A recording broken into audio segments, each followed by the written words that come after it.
Let's talk about Telephone Part 2, Muddy Waters, and Jimi Hendrix. It's time for another Beehive deep dive. Okay, so almost a year ago to the day, I made a video about Telephone Part 2, its connections to the Levi's Diner ad, and how that connects to the overall Thelma and Louise storyline from the Telephone music video that I feel like they were parodying. And I'm seeing a lot of 5/1 everywhere, May 1st potentially as a date for something, and I firmly believe in those theories. And while I was seeing those theories, it made me think about the Diner ad, because in the Diner ad, on the clock, somebody pointed out that it was 5:01. That Levi's Diner ad is the same one that I said that was connected to the Telephone music video potentially. Now I'm going to make some connections between my last deep dive video where I talked about stop time structure and how one of the best examples of this is Manish Boy, a song by Muddy Waters, which is essentially the blues blueprint, which is essentially the rock and roll blueprint because blues is one of the ancestors of rock and roll. Okay, but what does that have to do with the Levi's ad? Well, the original Levi's ad that Beyonce is remaking with the Diner ad,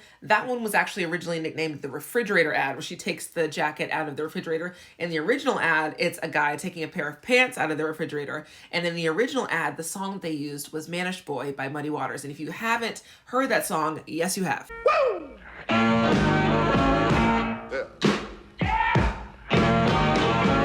Now, when I was a young boy. Speaking of rock's ancestors, if we refer back to Beyonce's original 3-act thesis, which was to highlight unsung heroes, Muddy Waters fits squarely into that category. And Muddy Waters is a very big inspiration for a very prominent Black rock and roll musician that we have all heard of, that Beyonce has already referenced on Cowboy Carter Tour. And that musician is Jimi Hendrix, the same Jimi Hendrix whose version of the Star Spangled Banner Beyonce used at the Cowboy Carter Tour. He was quoted in Rolling Stone in 1968 saying that the first guitarist I was aware of was Muddy Waters. I heard one of his old records when I was a little boy and it scared me to death because I heard all of those sounds.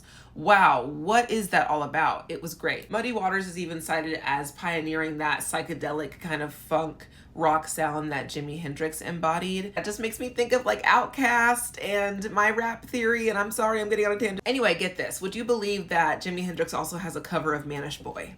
Right. So I have no idea what's happening here. I don't know what 5/1 is going to be. I'm assuming it would be a single for Act 3. Maybe Telephone Part 2 we'll get then. Maybe we'll actually get Telephone Part 2 on National Telephone Day, which is April 25th this year. That was my prediction for last year. But somehow, some way, I feel like Muddy Waters will be featured, sampled in the mix on Act 3. I'm also wondering if we'll get another Levi's ad. That's my last thought.